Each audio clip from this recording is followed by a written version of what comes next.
Well, hi there! Let me tell you something. Did you know Khorne can still cast magic with the regiment of renown, the Tzeentch one? I bet you didn't know that, did you? What's up, guys? It's Shurfrousky, total wah! Hope you guys enjoyed that little silly intro. So yeah, this video, it's a little late, you know, the Battlescroll already came out. But yeah, I wanted to go over something with you guys, because I watched a couple other YouTubers, saw them go over it, the Battlescroll, you know, just kind of reading it, right? But I noticed there's something that no one really touched on when it came to Khorne and magic, specifically with the Tzeentch Regiment of Renown, the Covenant of Thrix. Because I think, you know, there's maybe some people know who've been kind of maybe following maybe like tournament, competitive type gaming stuff, that people running Khorne lists have been implementing the Tzeentch Regiment of Renown into their army. Because it actually was pretty good to have that, you know, the Covenant of Thrix with Khorne, because of the extra magic, the casting, you know, on top of the GHB all about casting, all that stuff, right? But yeah, I want to maybe give a hot take, maybe not so hot take, but maybe point something out that even though with this update, Khorne kind of can still snuff your spells out, when it comes to that Regiment of Renown, you can still be kind of what you call it, like maybe cheesy, or cheesy is kind of the wrong word, but whatever. Still, you can cast your spells and not have them be dispounded, and yeah, I'm gonna show you what I mean with this. All right. So here I got the Battlescroll pulled up from February 2024, and here we are. We're on the Chaos section, Grand Alliance, under Blades of Khorne. And so, yeah, you know, here's the new change, right? We got add the following: each time a friendly unit casts a spell, you must roll a dice, and a 5 up, the spell is automatically unbounded. So, you know, everybody who's looking at this, right, is like, oh, now the wizard and Khorne meta is kind of over. No one's probably gonna risk that. I mean, it's on a 5 up, but it can still happen, right? But I think that's gonna deter a lot of people to run a lot of wizards with Khorne, right? But yeah, if you're doing the Regiment of Renown, nothing's really changed. You can still run it just as normal. They're forgetting something. I think it's because people don't probably, or at least people who covered it on YouTube probably aren't really familiar with that Regiment of Renown. But with me being a Tzeentch player and having it and using it with my Slaves of Darkness, I kind of am. And so yeah, I think they overlooked the shenanigans you can do with that Regiment of Renown. So here, let's go to the Regiment of Renown and I'll show you what I'm talking about. So here we go. Here's the Covenant of Thrix, Regiment of Renown. So sure, let's start with the first ability they got. And this first ability is basically like what Tzeentch's faction ability is. It's in the first battle round after you receive your command points and started the first turn. Magister in this Regiment of Renown, and Tzeentch, it's like just any wizard, anybody. They can automatically cast a spell that can summon a Disciple of Tzeentch Endless spell. And the spell cannot be unbound. It can't be unbound or dispelled in the first battle round. And you set it up as normal. So basically, literally just like Tzeentch's faction rule, except just only apply to this guy, right? So a free endless spell in the very first battle round at the top of the turn, regardless whose turn it is. So that right there, right? It says it cannot be unbound in the first battle round. Let's go back to the Khorne's new rule. Each time a friendly spell is cast, you must roll on the 5 up. That spell is automatically unbound. But you guys see what I'm talking about? Sure, any normal spell you cast, you roll at 5, see if it gets unbounded, right? But that shouldn't apply to this because it says the spell cannot be unbound, right? So you should be good. You shouldn't have to worry about that 5 up snuffing the spell out. Now, I mean, I don't know, I'm not the master with all these rules and stuff. Maybe I'm wrong. Maybe there's some catch somewhere that someone can show me and tell me that maybe this wouldn't apply to what I'm trying to say. But yeah, as far as I can read it, this specifically says it can't be unbound, so this new Khorne ability on rolling the 5 up to automatically unbound something shouldn't apply. But there's a little more, so let's see what the rest of this is.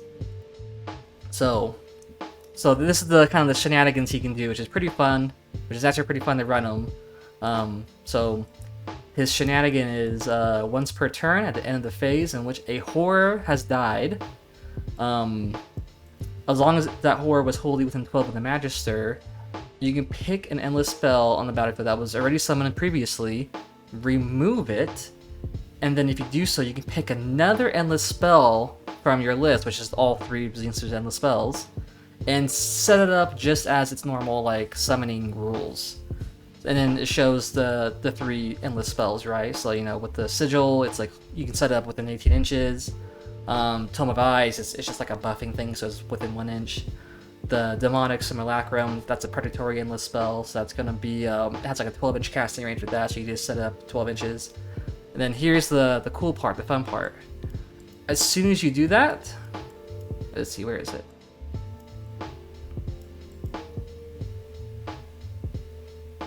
Yeah, so as soon as you do that, you activate its abilities. And basically its damage abilities, right? Well, that's because that's all they are. Or that's the thing you'd be using, right? So for the Burning Sigil, that one hurts units around it in like a certain aura. So you do the same thing. So you roll dice for each unit within 9 inches. On a 4-up, D3 mortal wounds. So basically it instantly goes off, and that means you can have it go off out of phase. So, and then, well, yeah. And then same with the other things, right? So the Tome of Eyes, that usually is like a buff stick, but also gives you an extra spell to cast. And you automatically can cast that extra spell. I think obviously you gotta roll the dice for it and all that stuff still. But you can still auto-cast it out of phase and use it. Same with Demonic Simulacrum. The thing that kind of sucks with this one is, because it's predatory, you can usually move it like 9 inches, I believe. It doesn't say you can move it. You just resolve its effects. So you only got that 12-inch range, unfortunately. You don't get that +9 with movement. But yeah, but this one's pretty good. I like this spell's damage ability. It's, you attack the closest target, and I think it's 9 dice on a 5-up, maybe a 4-up if it's a wizard. It's mortal wounds. And then yeah, so that's the cool shenanigan part, is anytime a horror dies, you swap the endless spells, and you activate them right away.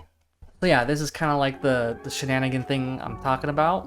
So that's the way you kind of use this guy, right? His horrors don't mean anything, it's all about his endless spells. So, you know, first round you get the endless spell for free, can't unbind it, and then you basically almost want your enemy to kill off these horrors. Maybe not too fast, you don't want to wipe them out in one turn and kind of lose these benefits. But yeah, if you can have at least like 1 horror die like per turn, then you can just keep swapping these spells out and activating their effects constantly. Which is like, well, that's like the goal, hopefully. I mean, it's not gonna usually work out perfectly like that. Like maybe too many guys die, but you know, maybe in a good scenario, maybe only a couple guys die, swap out in a phase, do some damage. Next turn, a couple more guys die, swap it out in a phase, do damage. And hopefully it's you know, it works out pretty good and you can do a good chunk of damage on top of everything else you got going on. Alright guys, I'm sorry. I kind of messed up with my theory on this. I was tripping out for a second. I'm like, what? Like, what the hell changed? And I think they updated this. I don't know when. Maybe a couple months ago. Maybe with the February Battlescroll, or later or earlier than that. Whatever. Later than that.